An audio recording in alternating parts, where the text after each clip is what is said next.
주식대학에 오신 여러분 환영합니다. 오늘도 여러분들과 생방송으로 50분 동안 함께하도록 하겠습니다. 저는 아나운서 윤지윤이고요. 오늘도 오치열 전문가님과 함께하도록 하겠습니다.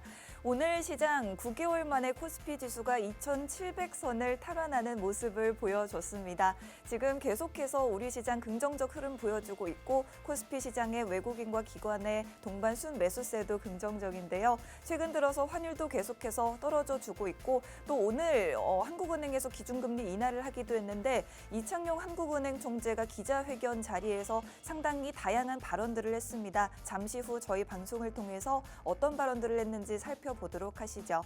저희 주식대학 방송 일주일에 딱 1시간 진행하는 방송인데 오늘도 여러분들을 위한 쪽집게 공략주 딱 2가지가 준비가 되어 있습니다. 오늘의 공략주도 역시나 저희 팍스 통신망으로 입장해 주시는 분들에 한해서만 종목명과 매수 매도 전략을 구체적으로 잡아드리고 있는데요. 팍스 통신망 입장 원하시는 분들은 지금 생방송 중에만 입장 가능합니다. 스마트폰에 있는 카메라 어플을 실행하시고 우측 하단에 있는 QR코드 쪽으로 카메라 화면을 가깝게 가져다 대기만 하셔도 지금 바로 통신망 입장하셔서 저희와 함께 하시고 종목으로 수익까지도 한번 내보실 수 있을 것 같습니다. 종목명과 가격 전략뿐만 아니라 저희가 방송은 일주일에 한 번밖에 없기 때문에 방송이 없는 더 많은 시간 동안에 여러분들께 빠르게 정확한 정보 전달해드리는 역할도 하고 있으니 꼭 잊지 말고 입장하셔서 혜택 받아보시면 좋을 것 같습니다.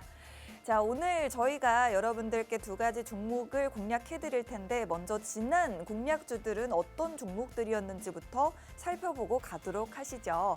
일단은 바로 지난주에 공략해드렸던 게 바로 원전 관련주인 보성 파워텍이었습니다. 최근 들어서 원전 관련주가 확실한 시장의 주도 섹터가 되면서 굉장히 좋은 상승 흐름을 보여주고 있죠. 보성 파워텍은 한 주 만에 15% 상승을 보여주기도 했는데요. 지금 보시면 4월 초에 두산에너빌리티를 한번 공략을 해드렸습니다. 아무래도 원전 관련 대장주로서 몸집이 가장 큰 종목임에도 불구하고 저희 방송 이후에 100% 상승하는 등 저희가 정말 그 어느 방송보다 빠르게 원전 관련주 선취매하실 수 있게 도와드렸다라는 점 다시 한번 좀 자랑을 해보고 싶습니다. 최근 그리고 4월 초 이렇게 2차례 원전 관련주로 큰 수익을 연달아서 전해드리고 있고요. 다음으로는 5월 15일 그리고 4월 17일에는 저희가 같은 방산주로 공략을 해드렸죠. 5월 15일에는 휴니드를 공략해드렸고 2주 동안 큰 상승은 아니지만 6% 정도 수익을 달성하면서 저희가 일주일마다 한 번씩 찾아오는 방송인데 매주 수익을 내고 있다라는 말씀을 드리고 싶고 또 다른 방산 관련주인 풍산 같은 경우에는 4월 중순 공략 이후에 20% 상승률을 누릴 수가 있었습니다.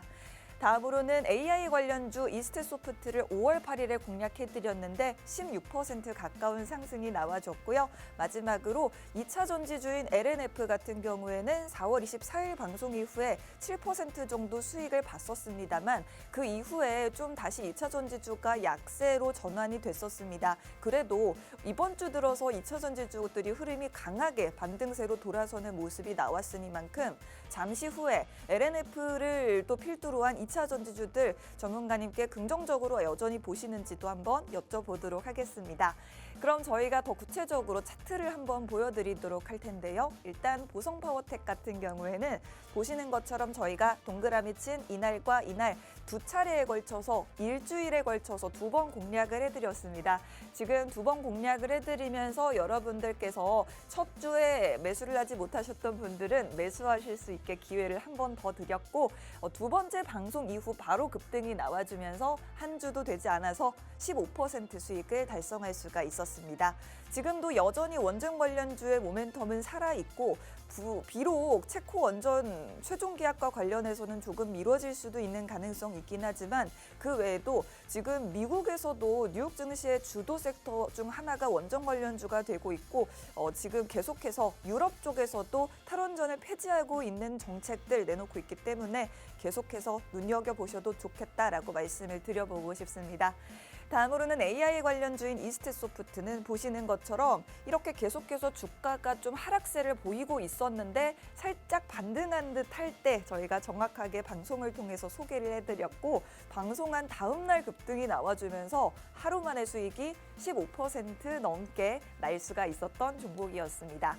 다음으로는 방산 관련주인 풍산 같은 경우에는 4월 17일 생방송으로 공략해드렸는데 방산 관련주 같은 경우에는 한화 에어로스페이스에서 LIG 넥스원, 한국항공우주 대형주 중심으로 움직이는가 싶더니 그 뒤로는 또 중소형주까지도 훈풍이 전해졌죠. 그렇기 때문에 저희가 중소형주를 이제는 공략해보자라고 말씀을 드렸던 게 4월 중순이었고 이후에 이렇게 꾸준히 상승세를 보여주면서 총 20% 수익을 달성했던 종목이었습니다. 마지막으로는 역시 아까도 말씀드렸던 두산 에너빌리티 차트상으로 보셔도 저희가 정말 자리를 잘 잡아드렸습니다. 지금 저가로 콕 찍혀 있는 저 자리에서 19,000원대에 공략을 해드렸는데 지금 가격이 43,000원대까지 올라왔죠. 저희 방송 시청만 해주셨어도 이렇게 기분 좋은 수익을 안전하게 달성할 수가 있었을 것 같은데요. 오늘도 이렇게 편안하게 여러분들이 수익 볼 수 있는 종목으로 공략 쪽집게 종목 2가지 준비되어 있으니 꼭 저희 팍스 통신망에서 알아가시면 좋겠습니다. 통신망 입장하실 수 있는 시간은 앞으로 약 40분 정도밖에 남지 않았기 때문에 여러분들 늦지 않게 들어오셔서 혜택 받아보시면 되겠고요. 스마트폰에 있는 카메라를 켜시고 카메라를 QR코드 쪽으로 사진 찍을 때처럼 가깝게 비추시면 바로 입장 가능합니다. 계속해서 여러분들 입장 기다리도록 하겠습니다. 오늘장 여러분들이 꼭 체크해야 될 이슈를 한 7가지 정도를 가져와 봤는데요. 한번 보시겠습니다. 일단은 미국 법원에서 트럼프 대통령이 이 각국의 관세, 상호 관세를 매기는 부분에 대해서 대통령의 직권 남용이다라면서 상호 관세 효력을 중단하는 판결을 내렸습니다. 즉, 대통령의 권한으로 의회의 결정 없이 대통령의 권한만으로도 이렇게 각국의 상호 관세를 매기는 것, 임의로 매기는 것은 법적으로 타당하지 않다라는 판결을 내렸고 이에 트럼프 대통령 정부 측은 바로 항소를 하겠다라는 입장을 발표하기도 했는데요. 어쨌든 지금 미국 뉴욕 법원 내에서 이런 판결이 나온 만큼 계속해서 상호 관세에 대해서 제동이 걸릴 수 있는 가능성이 있는 만큼 이 부분에 대해서 각 시장은 좀 안도하는 모습을 보여줄 수 있을 것 같고 미국의 선물 지수도 급반등을 보여주고 있다는 점 긍정적으로 체크해 보시면 좋을 것 같습니다. 다음으로 한국은행이 금리를 인하했습니다. 2.75%에서 0.25%포인트 인하하면서 이제 연 2.5%의 기준금리를 나타내게 됐는데 경제 성장률 전망이 거의 반토막 수준으로 낮아졌습니다. 이에 따라서 우리가 증시를 좀 부양하기 위한 정책으로 이렇게 기준금리를 인하하기도 했는데 지금 이창용 한은 총재의 기자회견이 계속해서 진행되고 있어서 좀 추가적인 발언, 어떤 발언들이 있었는지를 지금 말씀을 좀 드려보자면 이창용 총재는 기준금리 인하 폭이 앞으로 더 커질 가능성이 있다라고 이야기를 했고 기자들이 1%대까지도 기대해봐도 되느냐라고 질문을 했는데 여기에 대해서 1%는 당장은 기대하기 좀 어렵다라고 이야기를 했습니다. 그리고 만약에 B컷 0.5%포인트를 낮춤으로써 기준금리를 큰 폭으로 인하할 수도 있겠지만 그럴 경우에는 부작용도 있을 것이다. 대표적으로는 집값이 상승하는 등의 부작용이 있기 때문에 B컷은 좀 고려하기가 어렵다라는 발언도 했다라고 하고요. 그리고 앞서 말씀드렸던 미국 법원의 트럼프 대통령 관세에 대한 제동을 건 것에 대해서 이창용 총재가 또 이 부분에 대한 해석을 내놨습니다만 지금 당장은 성장률 예측에 이 부분을 당장 반영하기가 어렵다라고 했습니다. 사실은 상호 관세가 만약에 무효가 된다면 당연히 각국에는 긍정적인 일이겠지만 지금 당장 그것을 그렇다면 성장률이 다시 높아지겠네요 하기에는 무리다라는 이야기를 했다라는 것이겠고요. 지금 최근에 밀라노에서 한국과 미국 환율 논의가 있었죠. 이 부분에 의해서 환율이 점차적으로 안정되고 있는 상황이다라는 분석을 하기도 했습니다. 그리고 잠시 후에 또 스테이블 코인 관련된 발언도 했는데 잠시 후에 살펴보도록 하겠고요. 트럼프 행정부가 일본의 미군 주둔 비용 분담금을 증액을 요청했다라는 소식이 또 외신에서 나와 있습니다. 아무래도 우리나라도 대통령 선거 끝나고 나면 한미 정상회담도 열릴 수가 있겠고 관세 협상, 무역 협상 계속해서 이어질 텐데 이 부분에 대해서 방위비에 대한 이야기 분명히 나올 수 있으니 일본과는 어떻게 진행이 되는지 또 체크해 보셔야겠고요.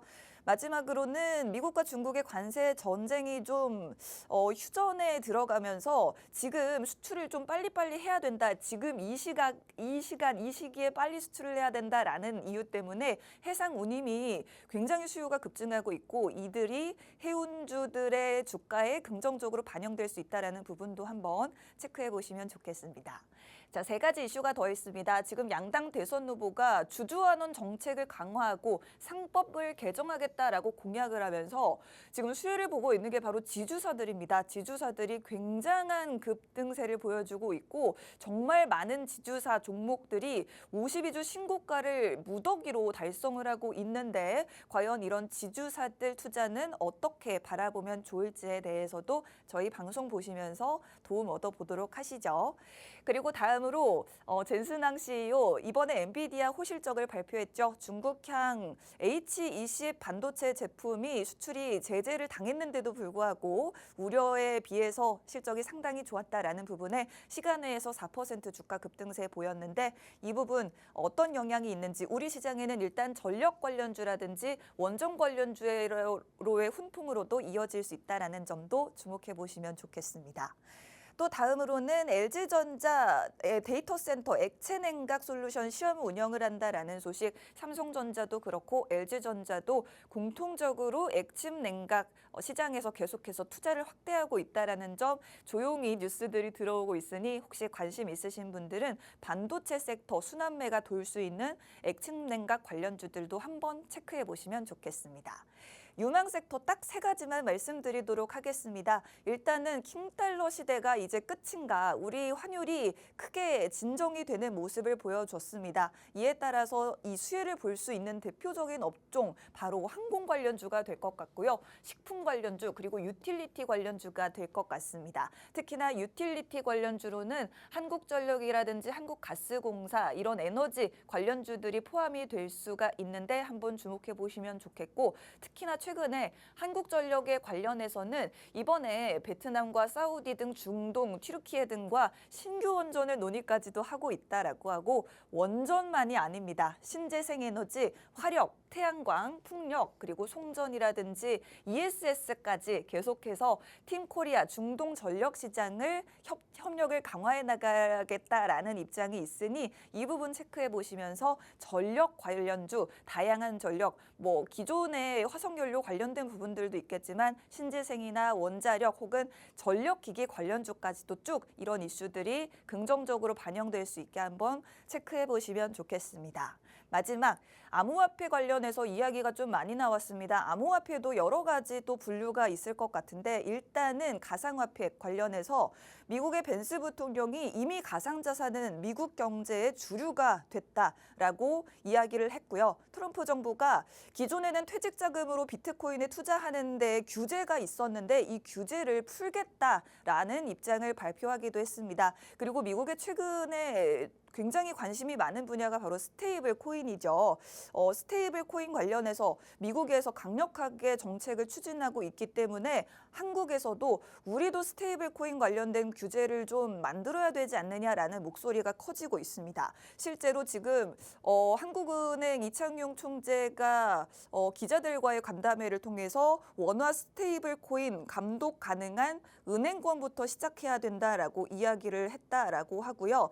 근본적으로 스테이블 코인에 대해서 원칙적으로 반대하지 않는다라는 입장을 밝혔다고 합니다. 그러나 다만 원화 기반의 스테이블 코인은 코인이 달러 기반의 스테이블 코인과 거래가 쉽기 때문에 자본 규제 회피 수단으로 사용이 되는 등의 부작용도 있으니 규제를 검토는 하되 어쨌든 이 부분이 마냥 긍정적이지만은 않다. 그래도 관심은 있는 듯한 그런 제스처를 취했다라는 부분을 염두에 두시면 좋을 것 같습니다. 여러분들과 벌써 15분 가까이 이야기를 했는데 무엇보다도 여러분들 지금 전문가님 많이 기다리고 계시죠. 빨리 끝내보고 전문가님 오셔서 다시 돌아오도록 하겠습니다. 여러분 채널 고정하시고 1분만 기다려주세요.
네, 주식대학 계속해서 진행해 보도록 하겠습니다. 오늘도 오치열 전문가님과 함께하도록 하겠습니다. 전문가님 오래 기다리셨습니다. 반갑습니다. 네, 시청자 여러분 반갑습니다. 주식대학의 오치열입니다. 뭐 한 20분 가까이 기다린 것 같은 그런 느낌인데, 네. 자 일단은 뭐 간단하게 설명을 드리자면 요새 시장이 그래도 저는 이제 어제 미증시가 네. 나스닥 S&P가 하락 마감을 했잖아요. 네. 그거 보면서 국내 증시 또 떨어지면 어떡하나 걱정을 했었는데 다행히 선방을 하고 있습니다. 일단은 뭐 저점은 어느 정도 다 찍히면서 편안하게 올라오고 있는 그런 모습들인데 네. 뭐 그 코스피 같은 경우에는 빨리 하루빨리 2,800선까지 전 충분히 올라갈 수 있을 것이라고 보고 있고 사실 근데 전문가님 2,700이라는 숫자가 감회가 굉장히 새로운데 너무 좋죠. 네, 사실 이렇게 되니까요. 3,000이라는 숫자가 욕심이 생기죠. 네, 지금 머지 않았다라는 생각도 맞아요. 좀 들어요. 진짜 이게 가파르게 오르고 있는 그런 모습인데 제가 네. 봤을 때에도 이거 충분히 가능하다. 이거 3,000대가 뭐 일각에서는 다른 분들은 뭐 5천도 간다 뭐 이런 식으로 이야기를 하시는 분들도 네. 계시는데 거기까지는 약간 너무 먼 미래인 것 같고 제가 봤을 때 3천까지도 네. 충분히 가능하다. 언제까지 가능할까요? 그거는 돗자리를 깔라는 말씀이신 것 같은데 일단은 뭐 올해 중으로는 충분히 네. 가능합니다. 충분히 가능하다. 충분히 가능하고 긍정적인 이슈만 있으면 갑자기 네. 이제 미국에서 갑자기 또 관세 이야기 터지면은 또 어떻게 될지 모르긴 하지만 제가 네. 봤을 때는 지금 우리나라 정부가 비어 있잖아요. 네. 비어 있는 그런 상황이기 때문에 이제 곧 다음 주에 대선이 진행이 되는데 이제 어느 정도 대통령이 좀 새롭게 올라온다면 네. 뽑히자마자 바로 올라오는 겁니다. 그렇기 때문에 그러게 된다라고 하면은 이제 불안감이 많이 해소가 되죠. 네. 불안감 해소가 되면서 누가 당선이 되든 어느 정도 불안감이 소폭 해소가 되면서 상승 흐름을 나타내 줄 수 있을 만한 충분한 그런 여건이 되지 않을까 네. 기대를 합니다. 저도 참 기대가 됩니다. 보시면 될 것 같은데 네. 일단은 제가 봤을 때는 요새 또 긍정적인 이슈들이 굉장히 많이 있습니다. 뭐 네. 미국 측에서는 계속해서 관세로 막 이렇게 휘두르고 있긴 하지만 또 계속 휘두릅니다. 이제 자국 내 기업까지 휘두르고 있어요. 애플한테도 휘두르고 있고 뭐 난리가 나고 있는데 그럼에도 불구하고 우리나라 하는 총재가 기준금리 인하 이야기를 했죠. 앵커님이 말씀을 다 하셔가지고 할 말이 별로 없긴 한데 죄송합니다. 25포인트를 좀 인하를 하면서 이제 우리나라 그 국내 증시 투자자들도 다시 한번 좀 투자금을 더 넣을 만한 그런 이슈들이 나오고 있지 않나 이렇게 긍정적으로 생각을 하시면 될 것 같은데 비컷에 대한 이야기도 하셨어요. 네. 할 이야기가 없습니다. 그래서 왜냐하면은 크게 인하를 하고 싶지만 지금 부동산 값이 걱정된다라고 결과적으로는 추후 더 꾸준한 그 하락에 대한 기대감도 심어놨기 때문에 여러분들도 그러면 주식장 다시 한번 열어보자. 삼성전자가 충분히 6만 원까지도 올라갈 수 있는 그런 시그널을 만들어주지 않았나 이렇게 좀 보시면 될 것 같습니다. 네, 그렇습니다. 오늘 있었던 한국은행 금통위의 금리 인하 자체가 일단은 시장의 투심을 조금 더 살려줄 수 있는 요소가 될 수 있겠고 여기다가 일단은 우리 국내 정치적인 불확실성, 커다란 불확실성 자체도 다음 주면은 해소가 되는 부분이 있기 때문에 우리 시장 올해 안으로는 3천 코스피는 충분히 달성이 가능하다라는 긍정적인 이야기도 해주셨습니다. 자, 저희가 사실은 그동안은 시장이 좋지만은 않았습니다. 지금은 막 추세가 강하게 살아나긴 했지만 어쨌든 저희가 또 힘든 시장 속에서도 시장을 주도할 수 있는 종목들로 수익을 또 안겨드렸었는데 전문가님께 최근에 공략주들 몇 가지만 한번 수익 리뷰를 해봐도 될까요, 전문가님? 네, 뭐 간단하게 하자면 지금 보시면은 뭐 보성파워텍 더 갑니다. 왜냐하면은 네네. 두산 에너빌리티와 키 맞추기를 할 정도는 힘들 거예요. 왜냐면 너무 많이 올랐기 네. 때문에. 네. 이걸 한국 사람 말은 끝까지 들어야 됩니다. 쭉 너무 많이 올라갔어요. 너무 두산 많이 올라갔다. 에너빌리티가 야 이거 제가 봤을 때에도 와. 이게 되나 이게 조 단위가 넘어가는 시가총액을 가지고 있는 그런 기업인데. 하루 종일 오릅니다. 와. 하루 종일 올라가지고 야 이거에 키 맞추기는 보성파워텍이 힘들 순 있겠으나 그래도 제가 봤을 때는 최소한 40% 정도 상승률은 달성을 해주지 않을까. 충분히 더 올라갑니다. 네. 충분히 이제 시작을 했어요. 이제 시작을 한 그런 기업이기 때문에 40%까지는 충분히 올라갈 법하다. 왜냐하면은 뭐 체코 이야기 뭐 계속 말씀드리긴 했으나 뭐 체코라든지 폴란드 뭐 많은 기업들이 원전 쪽에서 투자를 진행을 하고 있고 우리나라 기업은 수출을 하는 그 전 세계에다가 수출을 하는 몇 안 되는 원전 강국입니다. 강국이고 지금 현재 대선 주자들도 대선 후보들도 계속해서 탈원전이 아니라 뭐 감원전에 대한 이야기가 나오고 있긴 하지만 결과적으로는 에너지 효율적인 측면에서 봤을 때 원전을 따라갈 수는 없어요. 뭐 우리나라가 뭐 영국이나 뭐 EU처럼 유럽연합처럼 산을 싹 다 깎을 수도 있는 것도 아니고 그렇기 때문에 원전은 꼭 우리가 가져가야 하는 그런 에너지원이다. 그렇기 때문에 보성 파워텍 같은 경우에는 지금 보시면은 제가 계속 말씀드리지만 이 윗꼬리 시그널이 부정적이다라고 생각을 하시는 분들도 꽤 계실 수 있는데 저는 긍정적으로 봅니다. 거래량이 죽지 않고 꾸준하게 윗꼬리를 달아준다라는 거는 올라가려고 지금 봉창 두드리고 있는 겁니다.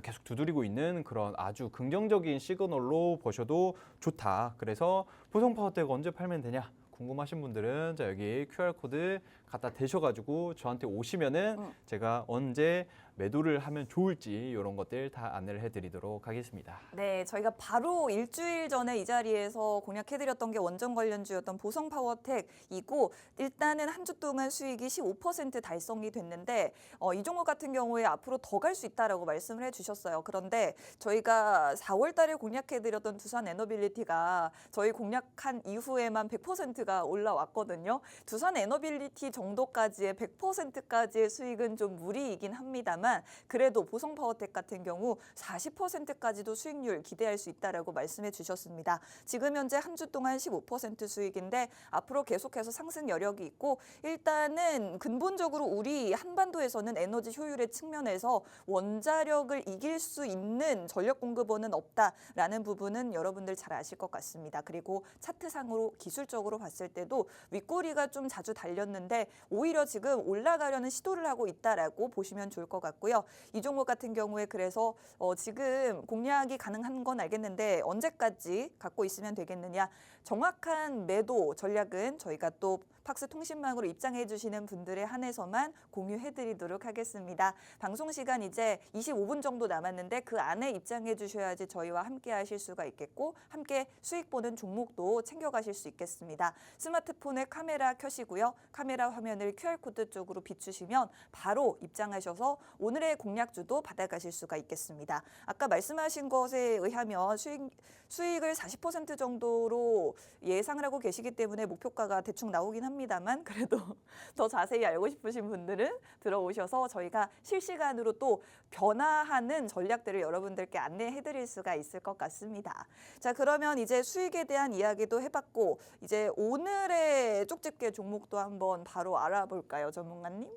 이게 오늘 종목이 너무 기대됩니다. 너무 기대돼요. 너무 기대되고 제가 봤을 때는 지금 뭐 제가 착용을 할 게 없습니다. 착용할 게 없긴 하지만 네네. 지금 보시면은 여러분들 집중하셔야 됩니다. 뭔데요? 바로 스마트 안경. 스마트 안경. 야, 이 스마트 안경이 제가 예전에도 말씀드렸어요. 이게 없어질 것이다. 핸드폰이 없어진다. 핸드폰이 없어질 것이다. 이게 무슨 뚱딴지 같은 소리야라고 생각을 하실 수 있는데 네. 이 핸드폰이 그 구시대의 유물처럼 삐삐처럼 사라질 겁니다. 삐삐처럼 사라지는 시대가 올 거예요. 옛날에 엄마 아빠는 말이야 스마트폰이라는 걸 썼었어 라는 이야기를 할 수 있어요. 진짜로. 이게 왜 그러냐면 네네. 이 스마트 안경이 정말 어마어마한 게 뭐냐면은 이번에 집중하셔야 됩니다. 이거 정말 네네. 대단한 건데 네. 구글에서 스마트 안경을 공개를 했습니다. 와, 이게 저 진짜 그 개발자 컨퍼런스 I.O.라는 개발자 컨퍼런스를 구글이 이번에 한 일주일 정도 전쯤에 진행을 했어요. 진행을 했는데 여기에서 진짜 대박이라는 이야기가 계속 나왔던 게 네네, 어떤 거요? 이제 진짜 미래로 넘어가고 있다라고 할 수 있는 게 안경을 착용을 해가지고 네. 모든 걸 할 수 있습니다. 어떤 걸 할까요? 일단은 여러분들이 안경을 착용하면은 뭐 요새 최근이 아니라 한 몇 년 전에 조금 전에 나온 메타와 레이벤 협업을 해가지고 스마트 안경이 실제 있어요. 지금도 있어요. 네. 지금도 있는데 리액션 아주 좋네요. 원래 그 메타가 네. 그 시장에서 거의 선두주자잖아요. 선두주자죠. 그 레이벤이 유명한 선글라스. 그렇죠. 그쵸? 브랜드죠. 맞죠? 네, 그렇죠. 그런데 여기에서 메타가 그 지금 활용을 하고 있는 거는 네. 메타 AI 자체 AI가 있으니까 그 네. AI를 넣어가지고 여기에서 이제 저기 지금 제 앞에 한글 글씨들이 있는데 네. 이런 것들을 영어로 번역해달라. 오. 이런 것들은 중국어로 번역해달라 하면은 번역을 다 해줍니다. 아, 얘가 알아서 이렇게 그렇죠, 보면서. 그렇죠. 번역을 해주는데 그 정도 수준이었어요. 오. 그리고 내가 지금 보고 있는 것들의 그 브랜드에 대해서 자세히 설명을 해줘, 애플 브랜드에 설명을 해줘 하면은 그런 것들 을 설명해주는 정도. 네. 그런데 이제 그거와 차원이 다른 네. 어마어마한 스마트 안경이 출시가 되는데 아직 출시는 예정이죠. 네네. 공개가 됐습니다. 공개가 됐는데 이게 어느 정도냐면은 네. 이거를 착용을 하고 사람과 대화를 해요. 네네. 하죠. 대화를 하는데 네. 외국인과 대화를 합니다. 아. 이게 갑자기 중국어로 저한테 말을 해요. 어떡해요? 중국어를 말하는데 못 알아듣잖아요. 네네. 그런데 얘가 번역을 해줍니다. 번역을 해줘요. 번역을 해서 지금 기술로는 뭐 구글이 즉각적인 그 통번역을 네. 바로 이제 그 말로 그러니까 더빙을 해주죠. 오. 그러니까 얘가 옆에서 막 말을 하고 있어요. 그 네. 중국어로 말하는데 얘 목소리 그대로 갑자기 한글로 번역을 해줍니다. 어마어마한 수준이고 그리고 여기에 이 안경에 마이크와 그 이런 보이스들 카메라 들어가는 것들이 다 담겨져 있거든요. 아. 그래서 제가 말을 하는 거 얘가 중국이잖아요. 네네네. 중국인이면은 네. 제가 말을 하는 거를 한국어로 말하는데 얘는 못 알아들을 거 아니에요. 네. 얘가 안경이 즉각적으로 답변을 해줍니다. 오. 중국어로. 그런 시대가 올 겁니다. 여러분 이걸 들으면은 네네. 야, 그 요새 시대가 그러면은 중국어 공부할 필요도 없고 뭐 그러니까요. 영어 공부할 필요도 없고 네. 그런 시대가 옵니다. 뭐 지금 당장은 그게 안 되지만 지금 현재 개발자 컨퍼런스 I.O.에서 공개를 한 거는 지금 보시면은 뭐 얘가 말을 하는 거를 즉각적으로 번역을 돌려가지고 영어를 한글로 말풍선으로 자자자작 작성해주는 요 정도는 지금 충분히 가능해요. 그런데 네네. 향후에는 제가 말씀드린 것처럼 즉각적인 더빙 기술을 만들어서 탑재를 하지 않을까 이렇게 조금 체크를 해 보시면 될 것 같습니다. 그런데 제가 가지고 온 종목이 네네. 구글 스마트 안경 관련주다라고 오. 보시면 될 것 같습니다. 네. 이 기업이 제가 오늘 가지고 온 기업이 삼성전자와도 관련이 있고요. 애플과도 관련이 있고 메타와도 관련이 있는 그런 기업이다라고 네네. 체크를 해주시면 될 것 같습니다.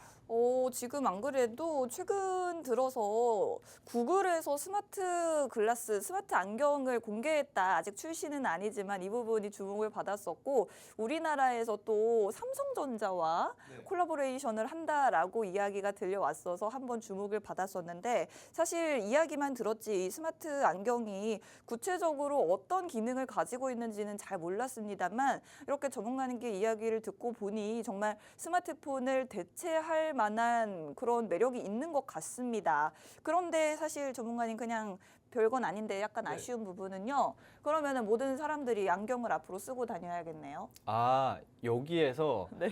약간 벌써 이제 저는 제 친구들과도 이야기를 했는데 네네. 이거에 대해서 막 가문론을 하죠. 네네. 그러면서 저는 그런 거 좀 약간 토론하는 거 좋아하는데 네네. 친구가 저도요. 무슨 이야기를 하냐면 나 안경 안 어울린다. 그쵸, 어떡하냐. 그쵸. 라고 한 친구가 있는데 네. 그래서 무슨 이야기를 했냐면 결론은 네. 그럼 너는 쓰지 말아라. 대신 오. 이게 그 기능적인 어. 기술적인 측면에서 네. 훨씬 진보를 빨리 할 거예요. 이 스마트 안경이 나오면은 네. 굉장히 빨리 기술 발전이 될 거거든요. 음. 그래서 향후 어떻게 될 것이냐? 렌즈가 나올 것이다. 아, 그냥 이렇게. 렌즈가 나와서 렌즈를 착용해라. 오. 그러면은 좀 걸리겠죠. 스마트 안경을 착용하는 사람들보다야 훨씬 느리겠지만 너무 늦게 먼 미래 아니에요? 착용하겠지만 금방 옵니다. 그래요? 순식간에 와요. 오. 이 스마트 안경을 개발을 시작을 한 지는 꽤 되긴 했지만 네. 금방 급속도로 발전을 하는 이유가 AI의 유무거든요. 오. AI가 있냐 없냐의 차이인데 네. AI가 이번에 굉장히 빠른 기술 발전을 하고 있기 때문에 아주 긍정적이다. 그런데 또 많은 분들이 나는 어차피 뭐 외국에도 잘 안 나가고 외국인이랑 대화할 그것도 없는데 뭐 쓸모 없겠네 라고 생각을 하실 수 있겠으나 네. 방금 제가 말씀드린 그 통 번역에 대한 그런 거는 그냥 단적인 예입니다. 하나의 일부분일 예고. 뿐이다. 그럼요. 이런 것들 요새 길 잘 못 찾으시는 분들 있잖아요. 저 잘 못 찾아요. 길치 분들이 많아요. 저 엄청난 길치예요. 그래요? 그러면은 막 제가 여기서 이 커피 브랜드 지금 가까운 네. 그 카페 가고 싶은데 네. 여기 가장 가까운 커피집 지금 내비게이션 만들어줘 하면은 갑자기 눈 안에서 오. 화살표가 생깁니다. 그래요? 이런 시대가 지금 옵니다. 그거 좀 괜찮은 것 같아요. 길을 잃을 필요도 없이 그냥 길을 다 알려줍니다. 그런데 이게 나중에는 네. 어느 정도로 성장을 할 거냐면 네. 여기에다가 뭐 결제를 하는 그런 시스템까지 어. 그리고 카메라가 있으니까 내 얼굴까지도 체크를 해가지고 대화를 할 수 있는데 그러면은 화상 대화, 영상 통화도 직접적으로 안경을 쓴 사람과 사용을 할 수 있고 사용을 할 수 있고 지금 보시면은 네네. 바깥에 있는 카메라가 있지만 내 얼굴을 찍는 카메라도 있습니다. 카메라가 어디 있어? 잘 안 보이시죠? 엄청 작네요. 보이지 않아요. 이게 지금 보시면은 이게 스마트 그냥 똑같은 안경인데 라고 네네. 하실 수 있겠으나 네. 여기 작은 테 다 들어갑니다. 오. 요새 그런 시대가 왔어요. 아주 어마어마한 시대인데 결과적으로는 이거를 착용한 사람들은 네. 실질적으로 영상 통화도 할 수 있는 그런 어마어마한 시대가 오고 있다. 아주 우와. 훌륭한데 지금 보시면은 젠틀몬스터, 삼성, 구글과 협업을 진행을 합니다. 디자인은 젠틀몬스터에서 진행을 하고 있고 젠틀몬스터 많이 들어봤어요. 아유 훌륭하죠. 우리나라 그 아주 훌륭한 그런 기업인데 네. 비싸죠. 비싼데 그래요? 아주 훌륭합니다. 어쨌든 되게 디자인적으로도 핫한 힙한 브랜드다 뭐 이렇게 이야기를 하고 있고 삼성전자와 구글과 협업을 한다. 라고 여부를 여러분들이 집중적으로 체크를 해주시면 될 것 같습니다. 제가 봤을 때는 네. 진짜 정말 좀 파격적인 이야기를 하긴 했으나 네네.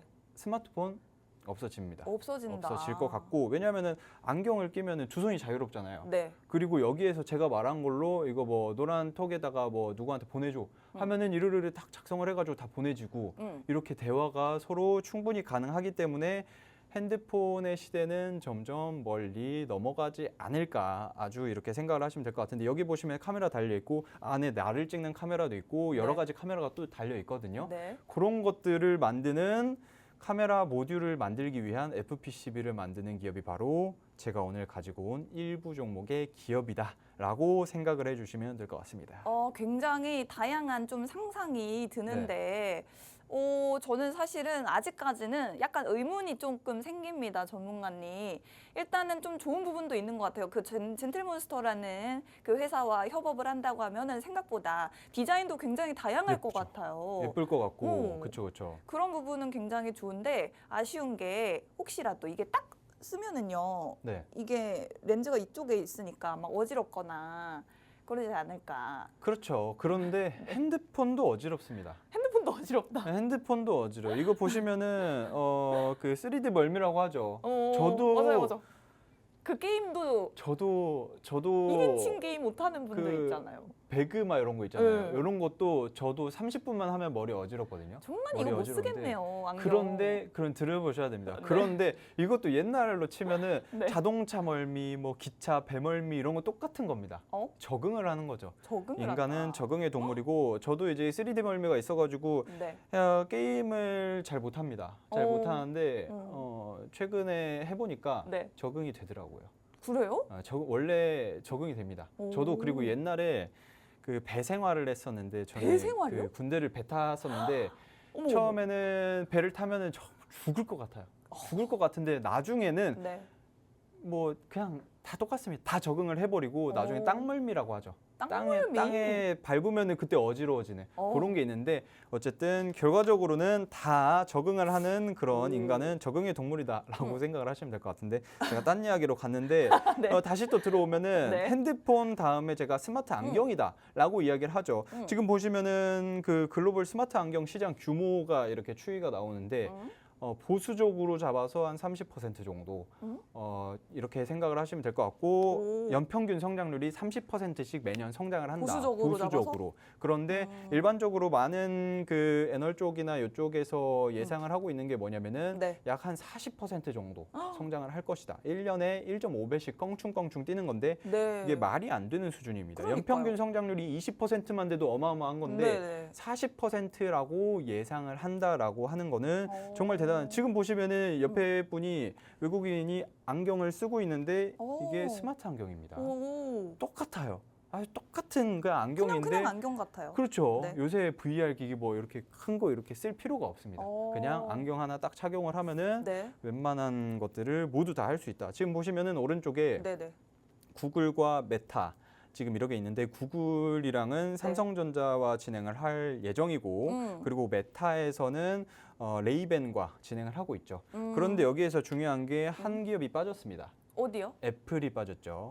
애플이 네네. 빠졌는데 구글, 메타, 애플이 제가 봤을 때 3파전을 만들지 않을까. 그런데 애플은 조금 이게 될까 싶기도 합니다. 왜냐하면은 AI 성능이 메타나 구글보다는 현저히 떨어져요. 애플 같은 경우에는 이 안경이 아니라 아예 좀 큰 그거를 만들려고 하지 비전 않았었나요? 프로를 네네네. 만들었죠. 네. 망했죠.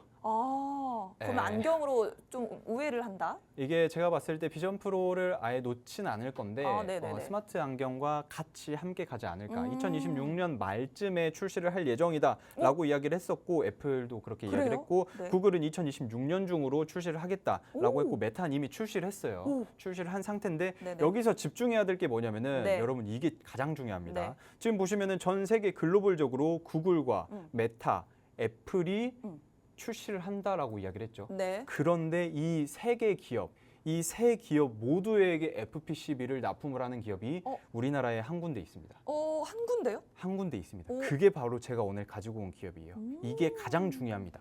애플이 싸워서 이기든 네. 구글이 싸워서 이기든 메타가 싸워서 이기든 상관이 없어요.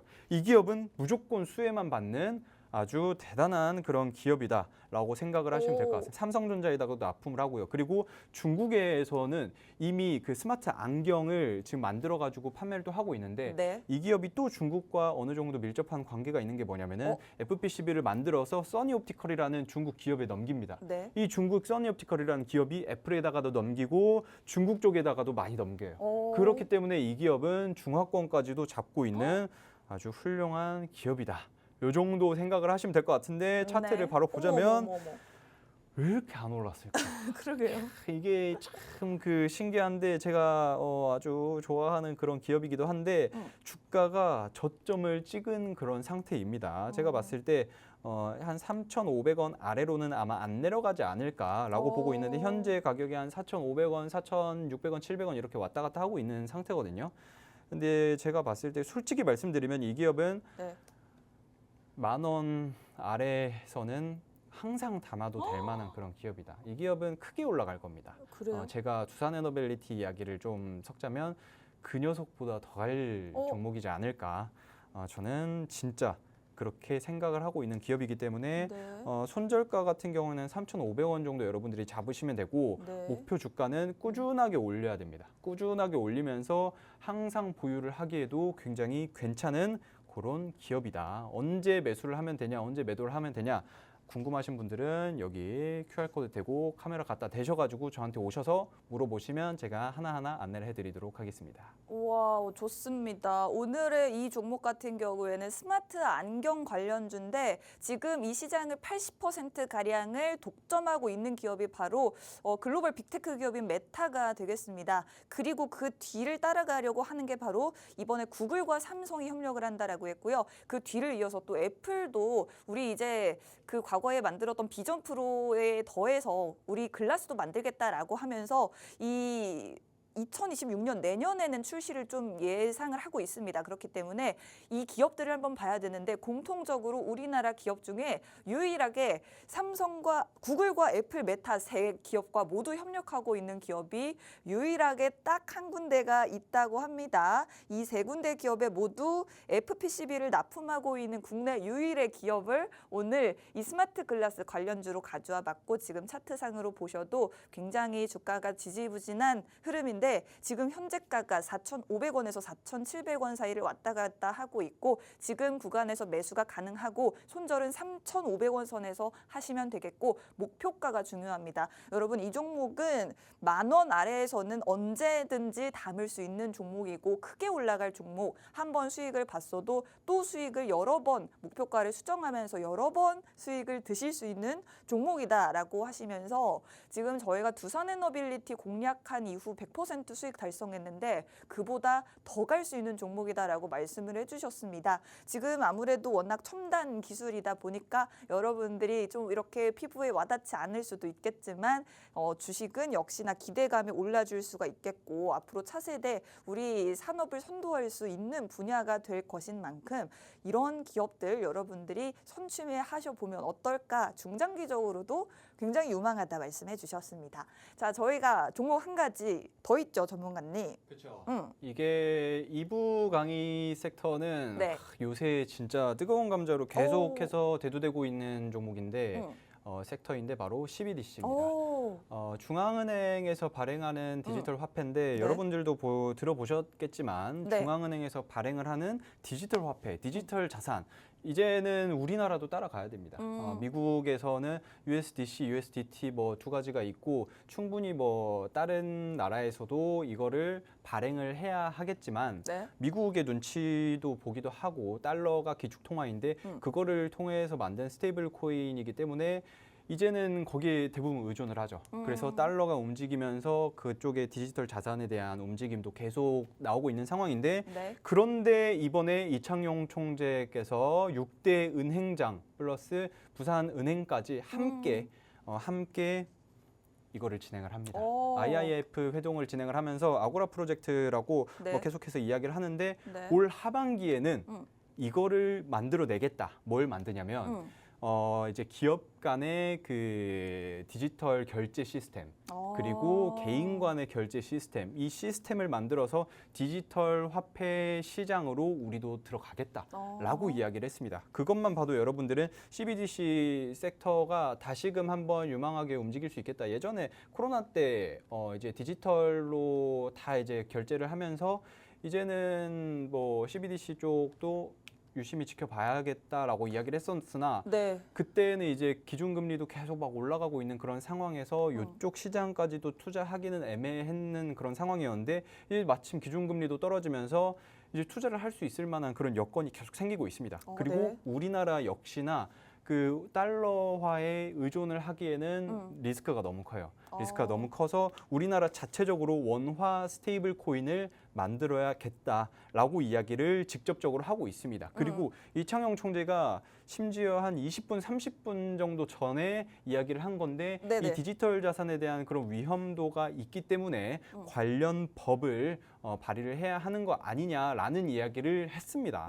실질적으로 했고 그리고 CBDC 위한 디지털 자산청도 검토를 해야 한다라고 이야기를 하고 있습니다. 이것만 봐도 여러분들이 그러면은 디지털 자산 예전에는 다 그 지폐 꺼내가지고 결제하고 뭐 동전에 주머니에 동전 있고 막 이랬었잖아요. 그게 뭐 언제적 일인가요, 정말?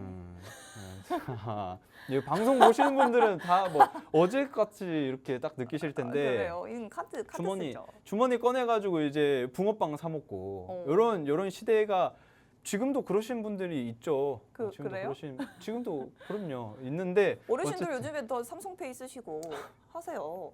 자, 어쨌든 그렇습니다. 요새는 그래요. 요새 네. 그렇긴 한데 지금 제가 봤을 때는 삼성페이 많이 쓰시는데 네. 이런 것들을 아예 디지털 자산으로 넘어가게 해가지고 거기에 관련되어 있는 디지털 자산청을 만들어야 한다라는 이야기를 계속 하고 있습니다. 네. 그렇기 때문에 제가 봤을 때에는 뭐 미국이라든지 EU, 뭐 영국, 뭐 이런 쪽에서는 디지털 자산 기본법을 만들고 있습니다. 만들고 있고 네네. 지금 벌써 시간이 별로 없기 때문에 여러분들이 잘 집중을 하셔야 되는 게 네. 지금 제가 2부 공략주로 가지고 온 기업이 뭐냐면은 네. 양자 암호 관련주로 보안 관련주입니다. 오. 보안 관련주로 양자 컴퓨터랑도 묶여있는 관련주로 묶여있는 그런 기업인데 CBDC를 만들기 위해서는 디지털 자산이잖아요. 네. 그렇기 때문에 보안이 가장 중요합니다. 그래서 이 기업 같은 경우에는 뭐 국방이라든지 공공이라든지 공공기관 쪽에다가 네. 양자 그 암호 기술력을 납품을 하고 있는 그런 기업이다라고 여러분들이 좀 보시면 될 것 같고 지금 또 간단하게 또 말씀을 드릴 게 뭐가 있냐면은 여당 야당 이제 요새 여당이 어쨌든 뭐 양당이 지금 스테이블 코인 관련 공약을 내걸고 있는 상황이에요. 스테이블 코인 관련 법 지정을 해야 한다. 네.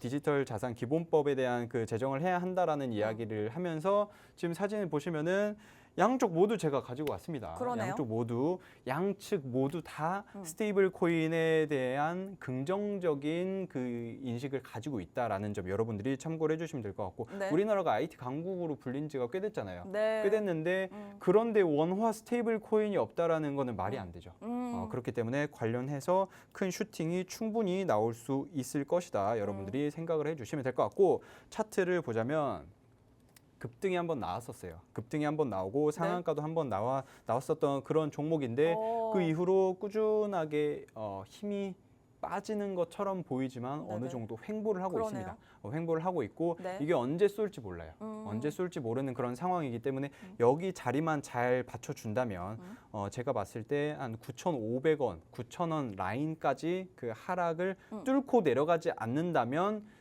큰 슈팅 한번 충분히 나올 수 있습니다. 10,000원 후반대까지 노려보기에도 충분히 괜찮은 그런 종목인데 만약에 9,000원을 이탈을 했다. 네. 그러면 이 종목이 한 6,000원, 7,000원대까지 떨어질 수 있기 때문에 빛의 속도로 손절을 해야 됩니다. 네. 만약에 9,000원을 이탈했다. 그러면 뒤도 돌아보지 말고 손절을 하는 게 중요하다. 저는 항상 말씀드리지만 목표 주가보다 손절을 언제 하느냐가 가장 중요하다. 이런 부분 여러분들이 좀 체크를 해두면서 시장을 보시면 좋을 것 같습니다. 이 정도만 일단 여러분들이 체크를 해주시면 될 것 같습니다. 좋습니다. 일단은 저희가 오늘 두 번째 종목으로는 CBDC 관련주 준비가 되어 있는데 최근에 어떤 이야기가 나오고 있냐면요. 여러분들 뭐 IT 강국에 대한 이야기 너무 오래됐죠. 요즘에는 디지털 G2라고 부릅니다. 우리나라가 디지털 강국, 2대 강국으로 도약을 하기 위해서는 무엇이 가장 필요하느냐. 바로 여기에 핵심이 스테이블 코인이라고 대두가 되고 있는 것이고 아마 많은 분들이 지금 최근 들어서 관심을 가지게 되셨을 것 같습니다. 기업 간 그리고 개인 간의 CBDC 결제 시스템이 가능하도록 한국은행이 올해 안으로 테스트를 진행하겠다라고 밝혔고요. 달러화에 또 너무 의존하지 않도록 할 수 있는 방안 중에 하나로도 CBDC가 주목을 받고 있습니다. 중앙은행에서 발행하는 디지털 화폐입니다. 이 디지털 자산에 대한 불안정성 때문에 오히려 제도화를 해야 한다라는 목소리가 지금 여야 모두에서 나오고 있고 디지털 자산청을 설립해야 한다라는 이야기까지도 계속해서 나오고 있죠. 그렇기 때문에 아주 단기적으로는 뭐 대선 공약에 대해서도 그리고 누가 당선이 되든 간에 그 이후로도 이런 관련된 정책을 빠르게 수행을 할 수 있기 때문에 여러분들이 지금 가격에서 이런 종목들 담아 보시면 굉장히 매력적일 것 같다. 게다가 이 종목 같은 경우에는 지금 양자 컴퓨터 복합 테마까지 가지고 있습니다. 그렇기 때문에 이런 부분들 한번 염두에 두시면 좋을 것 같고 지금 현재 가격이 10,000원 초반대인데 9,500원을 뚫고 내려가지만 않는다면 지금 10,000원 후반까지도 올라갈 수 있는 종목이고 손절가 같은 경우에는 9,000원 밑으로 내려가면 7,000원까지도 빠르게 떨어질 수가 있는 종목이기 때문에 저희가 가격 전략은 이 정도로 잡아보도록 하겠습니다. 그런데 저희가 종목명은 말씀을 안 드렸죠. 저희가 오늘 두 가지 종목 스마트 안경 관련주와 두 번째 종목인 CBDC 관련주 모두 저희 팍스 통신망을 통해서 구체적인 관련된 종목명과 가격 전략을 실시간으로 잡아드리고 있습니다. 통신망 입장 원하시는 분들은 앞으로 2분 안에 입장해 주시면 되겠고요. 스마트폰에 있는 카메라를 실행하시고 QR코드 쪽으로 카메라 화면 비추시면 지금 바로 들어오실 수가 있겠습니다. 전문가님 마지막 한마디 짧게 해보고 끝낼까요? 일단은 그 한국 핀테크 협회장 이군주 씨도 이야기를 했던 게 무슨 이야기냐면 네. 그 디지털 자산에 대한 기본법은 발의를 해야 한다. 왜냐하면은 STO가 증권 토큰 그리고 또 증권 디지털 자산 관련해가지고 네. ETF 뭐 이런 것들 굉장히 많이 필요한데 지금 그게 발목을 잡고 있는 거죠. 디지털 기본법 발의가 곧 될 수 있는 그런 현 시점에서 미리 우리는 선취매를 해 가야 한다. 이 정도만 여러분들이 체크를 하고 넘어가시면 될 것 같습니다. 네, 그렇습니다. 이제 제도권 안으로 들어올 수 있는 가상자산과 CBDC, 스테이블 코인 등 관련해서 이런 논의가 급물살을 타기 직전에 저희가 잡아봐야겠죠. 그렇기 때문에 지금이 바로 그 시기다, 적기이다라는 말씀으로 오늘 방송 마무리 지어보도록 하겠습니다. 본 방송에서 제공해드리는 정보는 투자 판단에 대한 조언일 뿐 주가 상승 하락을 보장하지 않는다는 점 유의하시기 바랍니다. 저희는 일주일 뒤에 다시 찾아뵙겠습니다. 고맙습니다.